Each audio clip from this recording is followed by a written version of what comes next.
আমার যে বান্দা বলে আল্লাহ আমি দুনিয়া পুরাটা চাই না, যা হাসানা রব্বানা আতিনা ফিদ দুনিয়া হাসানা, আল্লাহ আমাকে ওটুকু দুনিয়া দেন যেটুকু হাসানা, পবিত্র, যেটুকু হালাল, যেটুকু আপনার অনুমোদিত, যেটুকু আপনার মর্জি মতো, আপনার পছন্দ মতো, আমার এতটুকু দুনিয়া দেন।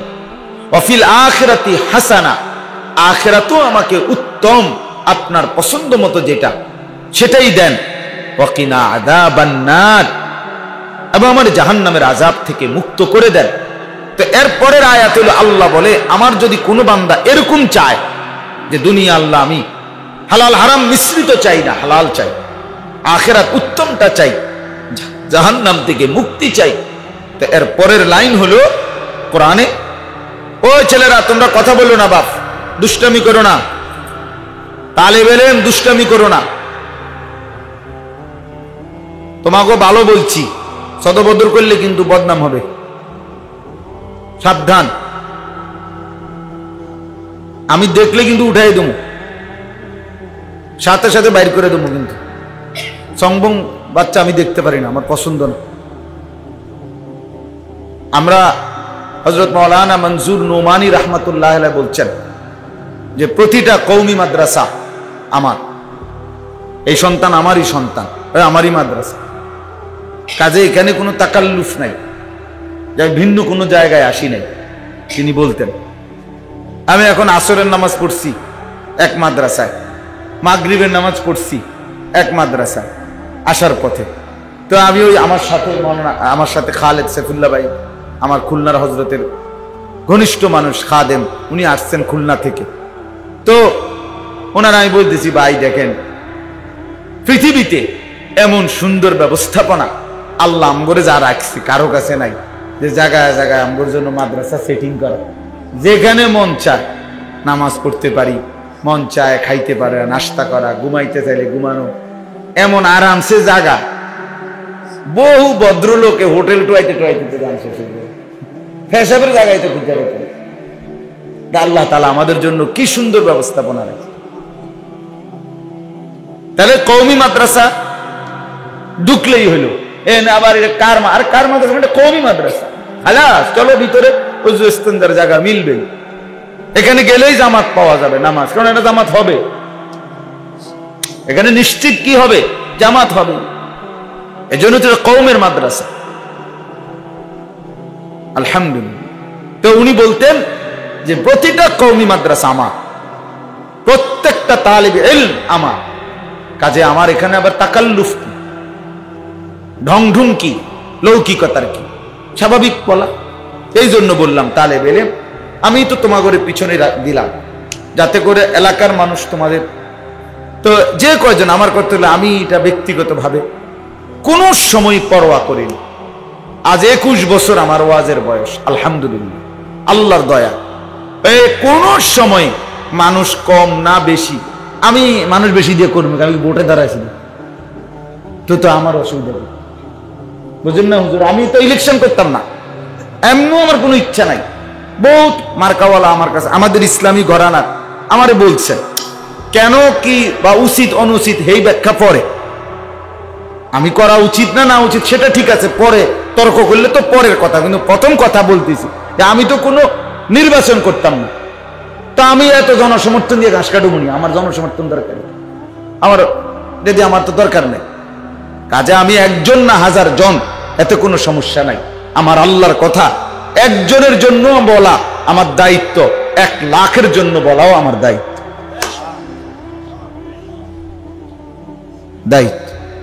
আলহামদুলিল্লাহ। বলতে থাকা, এই মোবাইলের সুবাদে এখন দেখা গেছে সারা পৃথিবীতে বাংলা ভাষাভাষী মুসলমান যারা সারা পৃথিবীতে প্রবাসী, আমাদের এরকম লাখ লাখ হাজার হাজার মানুষ আমাগো বয়ান, আলেমদের বয়ান শুনে না, তাহলে বোঝা গেল দৃশ্যমানের চাইতে অদৃশ্য শ্রোতা আরো অনেক বেশি, অনেক বেশি, যাকে আমি চিনিও না, যাকে আমি জানিও না, কিন্তু আমাদেরকে ভালোবাসে, মহব্বত করে, আল্লাহর কথা শুনে। তাহলে এই জন্য বেশি কম নিয়ে কোনো টেনশন নেই, এটা কোনো মাথা ব্যথা নেই। আপনাদের কাছে অনুরোধ, ছেলেরাদের কাছে এটাই বললাম, আমি প্রত্যেকটা কওমি মাদ্রাসা আলহামদুলিল্লাহ উম্মতের ফিকির করে, কওমের ফিকির করে, মানুষের ফিকির করে। আমি ওই দিনকে একজনকে বুঝাইলাম, একজন ভদ্রলোক আমারে বলছেন এটা যে হুজুর আপনাদের কওমি মাদ্রাসা আরো পরিকল্পিত হওয়া উচিত, পড়ালেখার মান, সিস্টেম, নিয়ম কানুন, প্রয়োজনে টাকা বাড়ান। আমি বলছি না ভাই, এখানে আমাদের একটু সমস্যা আছে। সমস্যা হলো আমরা কওমি মাদ্রাসা শুধু নির্দিষ্ট কিছু মানুষকে শিক্ষিত করব, আমরা তো এই মাকসাদ না।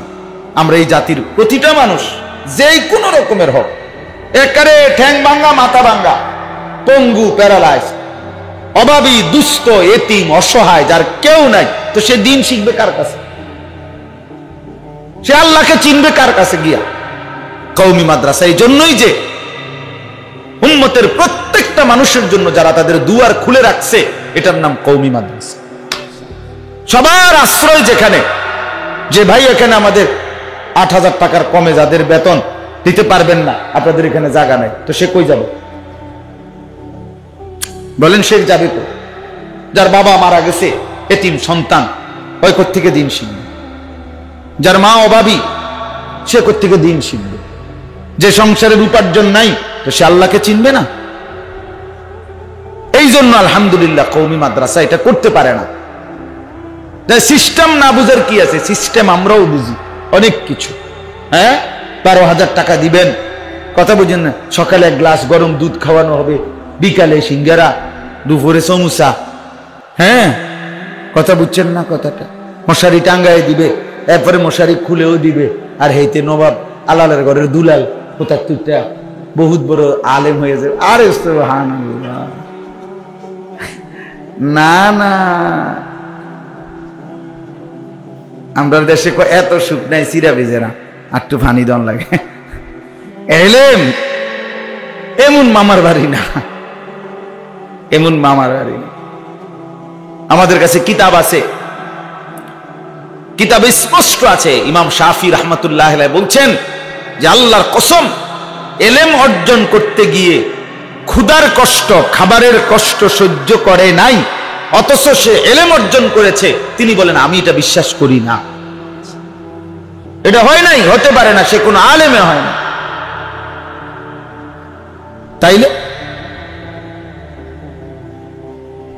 ইমাম হযরত আবু হুরায়রা, স্পষ্ট কিতাবে আছে, আবু হুরায়রা রাদিয়াল্লাহু তাআলা আনহু, তিনি মসজিদে নববীতে ৪ বছর একটানা নবীজির কাছে এলেম শিখার জন্য পড়েছিলেন। ৪ বছর নবীজির কাছে কালেমা পড়ার পরে কোনোদিন ১ টাকা উপার্জনের জন্য বাইরে কোথাও যান না। ২৪ ঘন্টাই নবীজি সাল্লাল্লাহু আলাইহি সাল্লামের সোহবতে ছিলেন। উদ্দেশ্য একটাই, ইলম অর্জন, ইলম অর্জন। ফলে দেখা গেছে কিতাবে লিখছে, হযরত আবু হুরায়রা রাদিয়াল্লাহু তাআলা আনহু মাঝে মাঝে মসজিদের বারান্দায় উপুর হইয়া এরকম কাঁপতে থাকতেন, সারা শরীর কাঁপতো না। তো সাহাবীরা মনে করত মৃগী রোগ, মৃগী রোগ আছে না যে কাঁপে শরীর, এমন কোন রোগ উনার মৃগী রোগ। তো সাহাবীরা উনার ঘাড়ে পিঠে হাত বুলাইতো, সবাই আফসোস করতো, আরে আবু হুরায়রার মারাত্মক রোগ, মৃগী রোগ। তো কিতাবে লিখছে হযরত আবু হুরায়রা এই উপুর হওয়া কাঁপা অবস্থায় বলতেন, ওয়াল্লাহি মা বি ইল্লাল জু', আল্লাহর কসম সাহাবীরা, আমার কোনো রোগ না, আমার ক্ষুধা, আমার পেটের খিদায় আমি এমন তরফাইতেছি।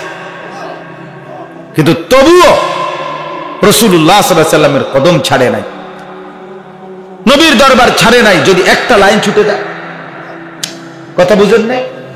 যদি একটা লাইন ছুটে যায়, একটা কথা ছুটে যায়, হ্যাঁ, এজন্য ৫৫০০-এর মতো হাদিস, ৫৩৭৪টি হাদিস বর্ণনা করছেন মাত্র ৪ বছর থেকে।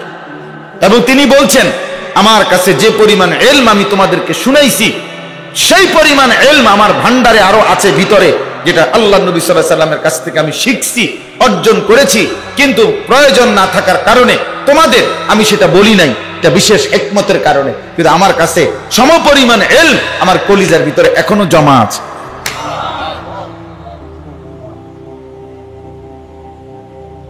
তাইলে এই জন্য যুগ যুগ ধরে আমাদের কওমি মাদ্রাসা আলহামদুলিল্লাহ কষ্ট করে খাইয়া না খাইয়া সকলের ভালোবাসা নিয়ে, কেন মানুষের দান সাদাকা খুঁজে বলে দিতে বলে উৎসাহিত করে, কারণ সিদ্ধান্তই তো নিছে যে কওমের জন্য। তো আল্লাহর বান্দারা যদি কিছু দান সাদাকা করে তো এদের সম্মিলিত প্রচেষ্টায় এদের দানে এদের আখিরাত মিলবে, এই দানের বরকতে এদের সন্তান দ্বীন পাবে, এদের বংশেও আলেমে হক্কানি তৈরি হবে। এই কল্যাণ, এই কল্যাণের আশায় বিশ্বাস করেন না। নাই তো নিয়ম মাফিক এটা সহজ। লক্ষ লক্ষ স্কুল যদি বেতন দিয়া চলতে পারে, আমরা পারবো না কেন? আমরা সিস্টেমে যে আমার কোটা সীমিত, আমার নিয়ম সীমিত, আমাকে এত টাকা দিতে পারলেই আমি আসি, না তো নাই। হ্যাঁ, তাইলে বলে কত মানুষ আমাদের কাছে অহরহ, এমন এমন মানুষ, বিপদগ্রস্ত মানুষ সন্তানকে দিন শিখাইবার কথা বলতে আসে, চোখের পানি দেখলে মায়ের, বাবার, অভিভাবকের, আর মনে মানে না, ফিরাই দেব কি দিয়া? ফিরাইয়া তারে আমি কই দেব? আল্লাহর কোরআন শিখতে আসছে, অভাবের কারণে হয়তো ভর্তি হইতে পারতেছে না, আমরা যদি তাকে ফিরাইয়া দেই তো সে যাবে কার কাছে? এরপরে কোথা থেকে দিন শিখবে সে? হাসরের ময়দানে আল্লাহ যদি জিজ্ঞাসা করে, আমার বান্দারে তুমি অভাবের কারণে ফেরত দিয়ে দিলা, কি হবে তখন? তবুও তো আমরা অনেক সময় কঠিন হয়ে যাই, পারি না, অনেক সময় কুলাইতে পারি না। হাদিসে কুদসির মধ্যে আছে, হাসরের ময়দানে আল্লাহ তাআলা, আপনারাও শুনছেন এই হাদিস, নবীজি বলছেন, আল্লাহ বলবে হাসরের দিন বহু লোককে, যে বান্দা শোনো, আমি অসুস্থ হয়েছিলাম, তুমি আমার শুশ্রূষা করো নাই। বান্দা বলবে, আয় মাওলা, আপনি তো এই সমস্ত কিছুর ঊর্ধ্বে, আপনি তো রব্বুল আলামিন, আপনি অসুস্থ হবেন কিভাবে? তা আল্লাহ তাআলা বলবেন, আমার এক বান্দা অসুস্থ ছিল, তুমি তার সেবা করো নাই, যদি তার একটু সেবা করতা সেটা আমাকেই করা হতো। আবার আল্লাহ বলবেন, আমি পিপাসার্ত ছিলাম, তুমি আমারে পানি দাও নাই। বান্দা বলবে, আরে মাওলা, আপনি তো সবার পিপাসা নিবারণ করেন, আপনি পিপাসিত হবেন কেন? আপনি তো রব্বুল আলামিন। আল্লাহ বলবেন, আমার এক বান্দা পিপাসার্ত হয়ে তোমার কাছে পানি চেয়েছিল, তুমি তাকে পানি দাও নাই, যদি দিতা তাহলে সেটা আমি আল্লাহকেই দেওয়া হইতো।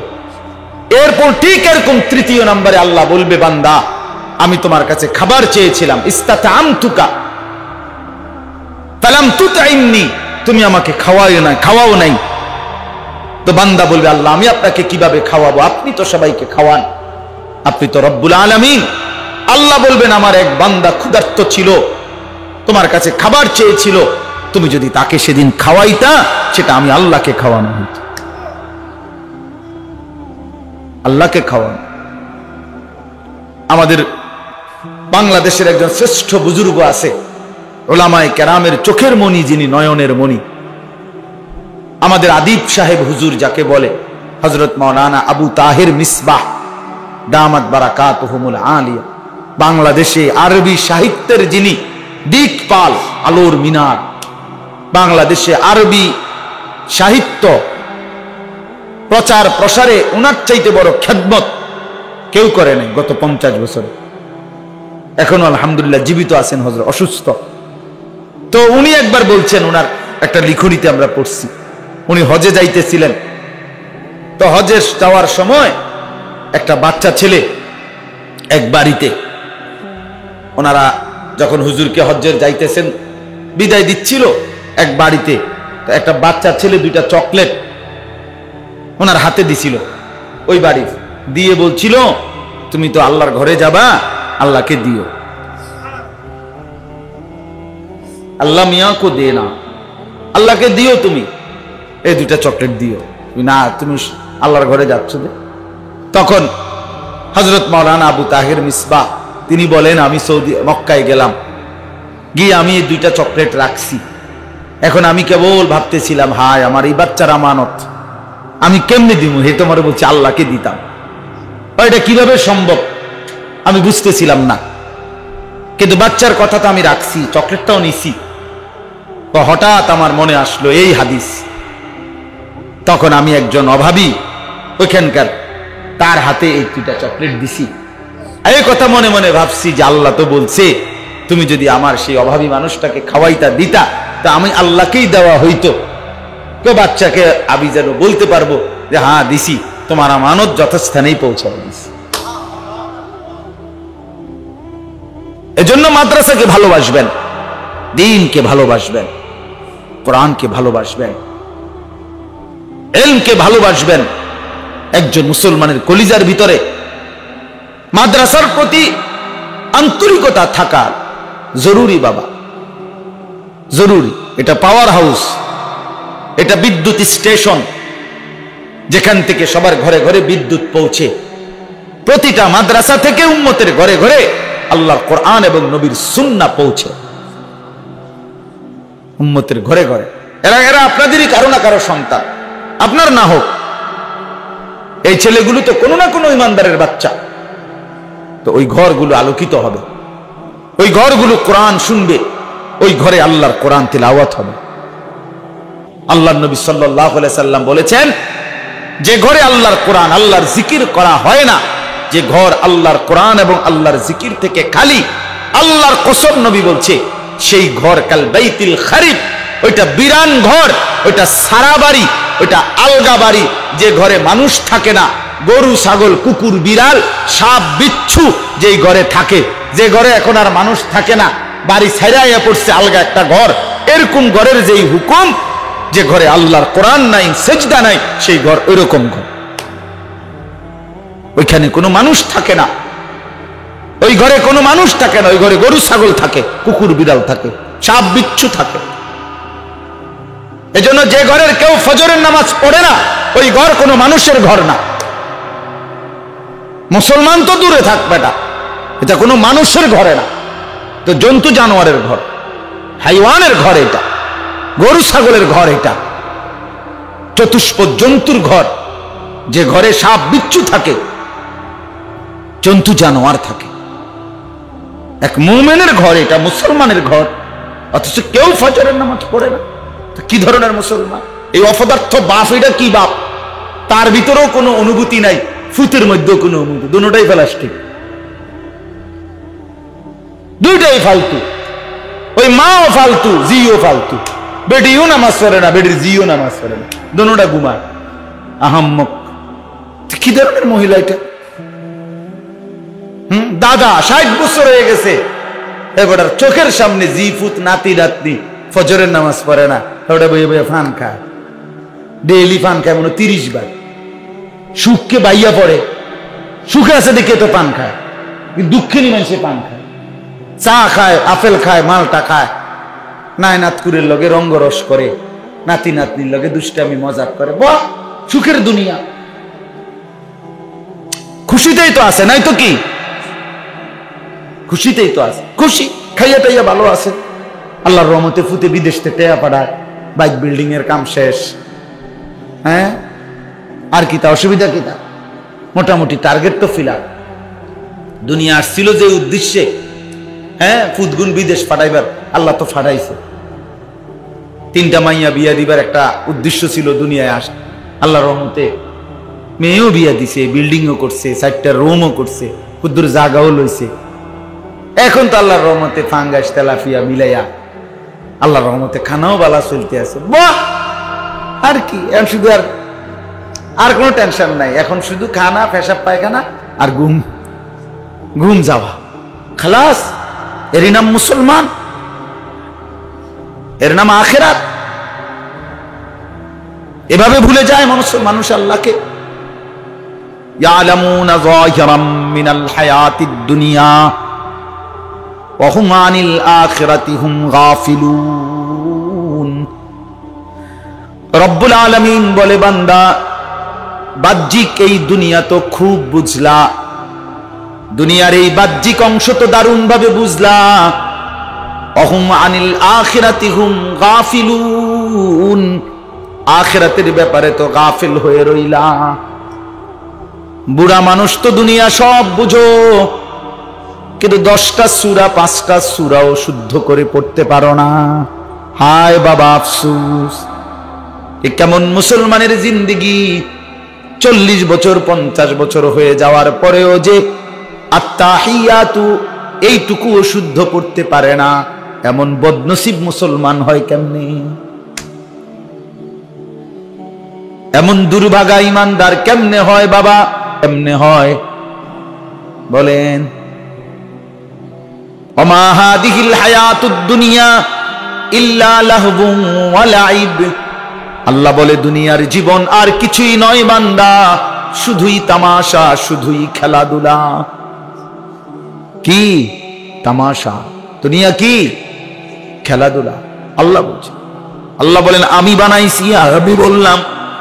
কোম্পানি যদি বলে এটা খেলনা, আপনি বুঝি বলবেন এটা আসল। কথা বলেন না? যিনি বানাইছেন তিনি বলতেছেন আমি বানাইছি খেলনা, দুনিয়া আমি বানিয়েছি তামাশা।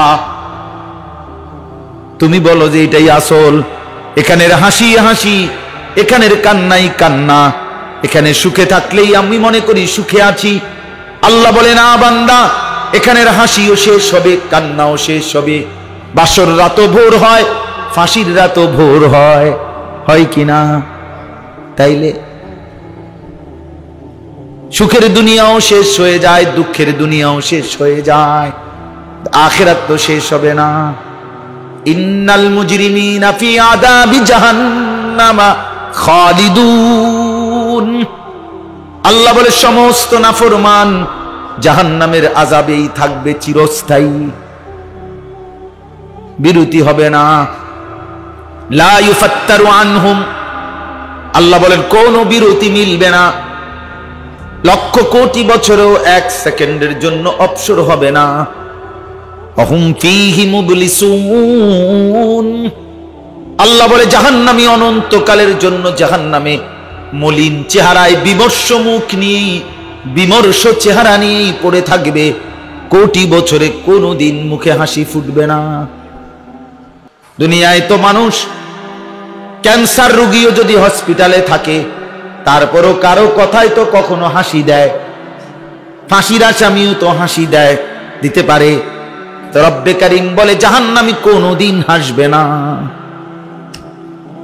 ওমা যালামনাহুম ওয়ালাকিন কানু হুমুজ জালিমিন।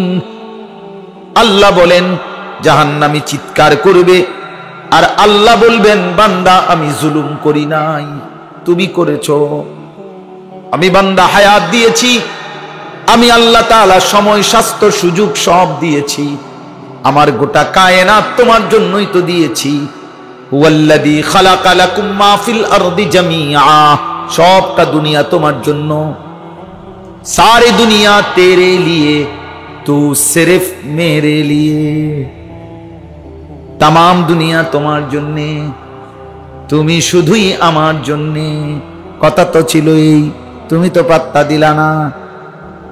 ওমা যালামনাহুম, আমি আল্লাহ জুলুম করি নাই। ওয়ালাকিন কানু হুমুজ জালিমিন, নিজেরাই নিজেদের উপরে জুলুম করেছো।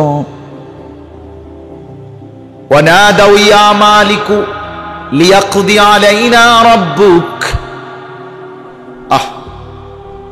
জাহান্নামী চিৎকার করতে করতে ফেরেশতাকে ডাকবে। জাহান্নামের প্রধান ফেরেশতার নাম হচ্ছে মালিক। ওই ফেরেশতাকে ডেকে বলবে ইয়া মালিক লিয়াকদি আলাইনা রাব্বুক। আল্লাহরে বলো না আমারে এমন শাস্তি না দিয়ে মৃত্যু দিয়ে দিতে, আমি যে আর পারছি না। জাহান্নামের আগুনে তো আর সইতে পারছি না রে মালিক, বলো না আল্লাহকে আমারে মৃত্যু দিয়ে শেষ করে দিতে। ক্বালা ইন্নাকুম মাকিসুন। জাহান্নামের ফেরেশতা বলবে না, এভাবেই তোমাকে অনন্তকাল থাকতে হবে, আর কোনোদিন মৃত্যু চাইলেও হবে না, আর কোনোদিন মৃত্যুও হবে না। লা ইউকদা আলাইহিম ফায়ামুতু। আল্লাহ বলে জাহান্নামে কোনোদিন মৃত্যুর কোনো ফয়সালা হবে না। আফামা নাহনু বিমাইয়িতিন। কোরআনে আল্লাহ বলে জান্নাতি বান্দা জাহান্নামীকে ডাক দিয়ে বলবে দোস্ত আর কোনোদিন তোমার কিংবা আমার কারো মৃত্যু হবে না। অতএব তোমার সুখের আমার সুখের যেমন শেষ নাই, তোমার দুঃখেরও আর কোনোদিন শেষ নাই। তুমিও খালিদিনা ফিহা, আমিও খালিদিনা ফিহা। আমিও জান্নাতে চিরস্থায়ী, তুমিও জাহান্নামে চিরস্থায়ী। আল্লাহ আমাদেরকে মাফ করে দেয়। ভেবে দেখেন বাপ, ছেলেরা তোমরাও ভাইবো বাবা, তালেব ইলম এমন পথে আসছো দোস্ত, মনে রাখো আমার একটা কথা, নবী সাল্লাল্লাহু আলাইহি সাল্লাম বলছে যে পথ ইলমের পথ, সে পথ সোজা জান্নাতের পথ। এজন্য আর রাস্তা বদলাইতে হবে না, আর গাড়ি বদলাইতে হবে না, আর স্টেশন বদলাইতে হবে না, রাস্তায় উঠে চলে আসছো, এবার শুধু হাঁটতে থাকো সামনে, একদিন দেখবা জান্নাত খুলে যাবে। মান সালাকা তরিকান ইয়ালতামিসু ফীহি ইলমান সাহহালাল্লাহু লাহু তরিকান ইলাল জান্নাহ। কাজেই মাদ্রাসায় ঢুইকা কোরআনের সামনে বৈশা আর কোনোদিন যদি এই পথ থেকে ছুটে যাও, তো খোদার কসম এর চাইতে উত্তম রাস্তা আর কোনোদিন মিলবে না। ফারি রাস্তায় আর যাইও না, মহাসড়কে চলে আসছো, হাইওয়ে রোডে আসো, এখন শুধু আগাও, শুধু আগাও। অনেক কষ্ট আমরাও সহ্য করছি রে বাপ, বহুত কিছু হজম করছি আমরা পড়ালেখা করতে গিয়ে। ভাতের প্লেটে তরকারির জন্য আল্লাহর কসম চোখের পানি ফেলে, ফোঁটা চোখের পানির ফোঁটাও ভাতের প্লেটে পড়ছে ছাত্র জীবনে, একটু তরকারির লেগে, একটু ভালো তরকারির আশায়। মিলে নাই ভালো তরকারি। লজিং থাকতাম ক্লাস 4-এ যে সময় পড়ি, ইয়াজ দাহুমে জীবনের প্রথম মাদ্রাসায় গেছি প্রাইমারি পাস কইরা। আমার ভাই আমারে বাসের সিটে বসায় নাই, আমি এত ছোট ছিলাম যে আমার ভাইয়ের কোলে বসে আমারে দিয়ে আইছে মাদ্রাসা। ওই বছর থেকেই লজিং ছিলাম, তখন বোর্ডিং এর সিস্টেম ছিল না আমাকে ভাই, মাদ্রাসা ব্লগে লজিং থাকতাম, 2 বেলা বাচ্চা পড়াইতাম, এরপরে মাদ্রাসা নিজের পড়াও পড়তাম। বুঝেন নাই চাচা? তো এই জীবন তো এখন আর নাই। 3 বেলা খানা আমরা জীবনে দেখছি আগে, সকালে যে আগে তো খানা দিত 2 বেলা। আমাদের ছাত্র জীবন পুরাটাই একেবারে দাওরায়ে হাদিস পর্যন্ত আমরা তো বাবা খানা দিছি কি 2 বেলা। আসরের পরে খানা দিত, সকালের ক্লাসের আগে সবকের আগে কি দিত? খানা দিত। এই তো খানা ছিল। আহা খানা। আমরা এখন আর এই সমস্ত এই রসিকতার কত কথা আমরা বলতাম যে বোর্ডিং এর ডাল দিয়ে উজু করন জায়েজ, এগুলো কত আমরা করতাম না, এগুলা যে কই এগুলো আছে ভাইয়া এখন আর? এই খানা, ওই কষ্টের খানা তো নাই বাবা। এ তো আমার আমল, তো আমার আগের আমল। আমার বয়স তো কমপক্ষে 200 বছর, ঠিক না?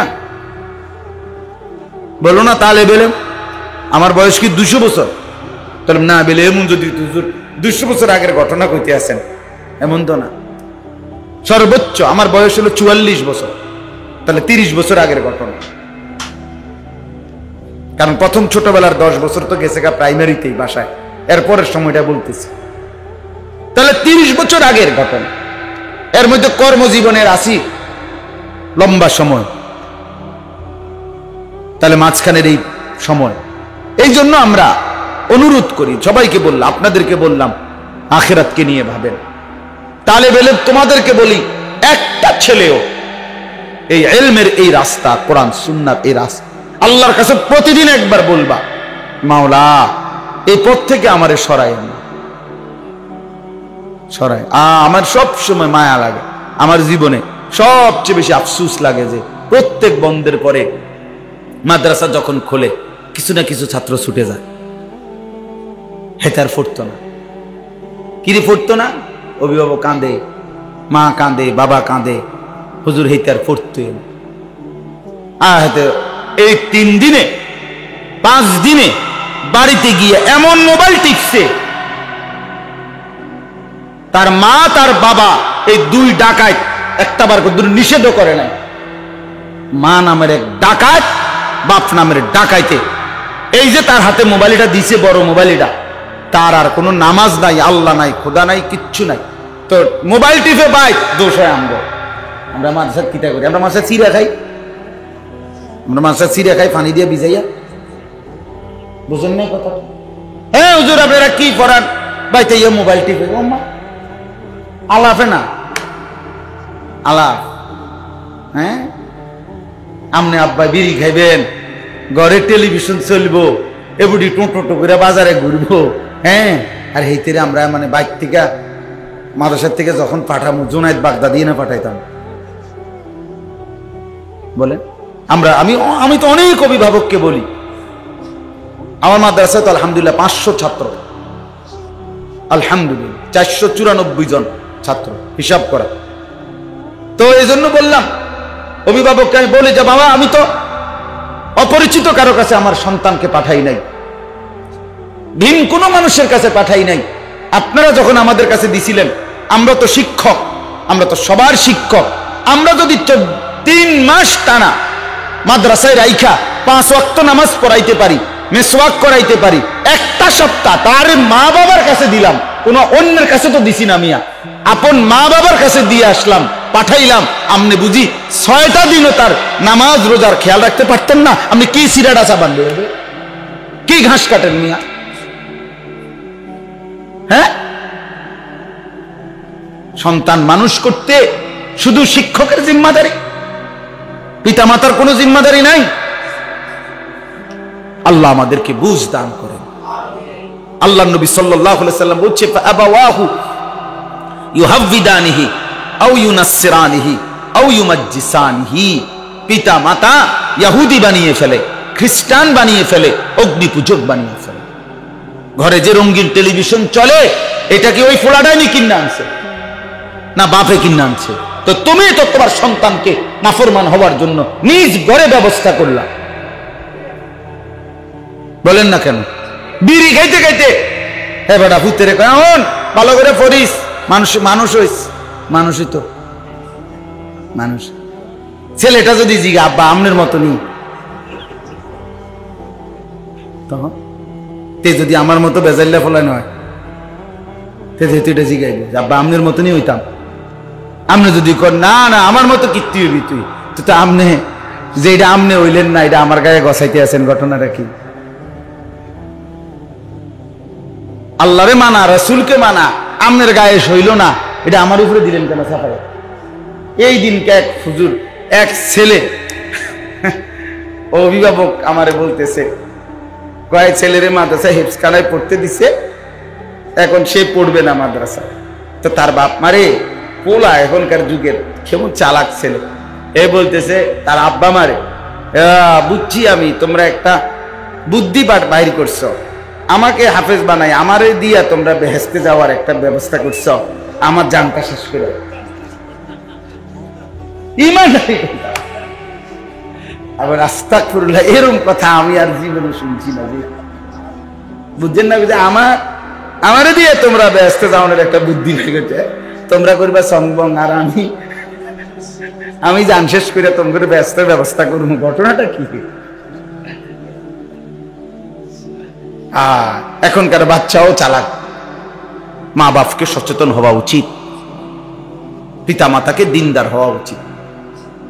অতএব সর্বশেষ কথা হলো, এই আয়াতটা বলতে চাই, এই আয়াত বলার এইটাই উদ্দেশ্য হলো, এখানে আল্লাহ তাআলা 5টা গুণ বলছে, ইলমের 5টা গুণ। যে ব্যক্তি ইলম অর্জন করে, কোরআন সুন্নাত, তোমরা তালেব ইলম তোমরাও শোনো বাবা, সূরা জুমার 23 নম্বর পারা 39 নম্বর সূরা, সূরা জুমার, এই সূরার 9 নম্বর আয়াত আমি পড়ছি। এই আয়াতের মধ্যে আছে 5টা গুণ। 1 নম্বর কানিত, যে আল্লাহ তাআলার সকল হুকুমের প্রতি অনুগত, এর অর্থ হলো কানিত, কুনুত। 2 আনা আল-লাইলি সাজিদান, যে দীর্ঘ রাত পর্যন্ত আল্লাহর জন্য সেজদা দেয়, মানে তাহাজ্জুদে অভ্যস্ত। ওই যে মাওলানা সাহেব বয়ান করতেছিলেন, তাহাজ্জুদের কথা বয়ান করতেছিলেন না, আমি যে সময় আসছি তখন শুনছি, আনা আল-লাইলি সাজিদান, যে গভীর রাতে লম্বা সময় ধরে আল্লাহকে সেজদা দেয়। 3 ওয়া কাইমান, আই আনা আল-লাইলি কাইমান, আল্লাহর দ্বীনের জন্য, ইলমের জন্য যে দীর্ঘ রাত পর্যন্ত দাঁড়িয়ে থাকে, মানে জেগে থাকে, রাত ভর লম্বা সময় ইলম চর্চার জন্য যে কষ্ট করে, ইবাদতের জন্য যে কষ্ট করে। এই হলো ৩। ৪ ইয়াহজারুল আখিরাতা, সর্বদাই কলিজার মধ্যে যে আখিরাতের ভয় রাখে। ৫ ওয়ারজু রাহমাতা রাব্বিহ, এবং সর্বদা যার অন্তরে আল্লাহর রহমতের আশা থাকে। কয়টা হলো? ১ নাম্বার আল্লাহ তাআলার সকল হুকুমের প্রতি অনুগত। ২ নাম্বার দীর্ঘ রাত পর্যন্ত আল্লাহকে সেজদা দেয়। ৩ নাম্বার দীর্ঘ রাত পর্যন্ত দ্বীনের জন্য, ইলমের জন্য জেগে থাকে। ৪ নাম্বার আখিরাতকে সর্বদা ভয় করতে থাকে। ৫ নাম্বার আল্লাহর রহমতের আশা করতে থাকে। আল্লাহ বলেন, কুল, হে নবী আপনি বলেন, হাল ইয়াস্তাবিল্লাযীনা ইয়ালামুনা ওয়াল্লাযীনা লা ইয়ালামুন, এরকম ইলম যাদের, তারা আর যাদের ইলম এমন না, শুধুই কিছু জিনিস জানে, কিছু শব্দ জানে, কিছু বাক্য জানে, হোক বাংলা, হোক আরবি, হোক ইংরেজি, কিছু কথা জানে মুখস্থ, কিছু শব্দ জানে মুখস্থ, কিন্তু আল্লাহর সাথে কোনো সম্পর্ক নাই, গভীর রাতের সাথে কোনো সম্পর্ক নাই, আখিরাতের ফিকির নাই, আল্লাহর রহমতের কোনো আশা নাই, আল্লাহর হুকুমের আনুগত্য আমলের কোনো নমুনা নাই, এই দুই জাননেওয়ালা কখনোই বরাবর হতে পারে না।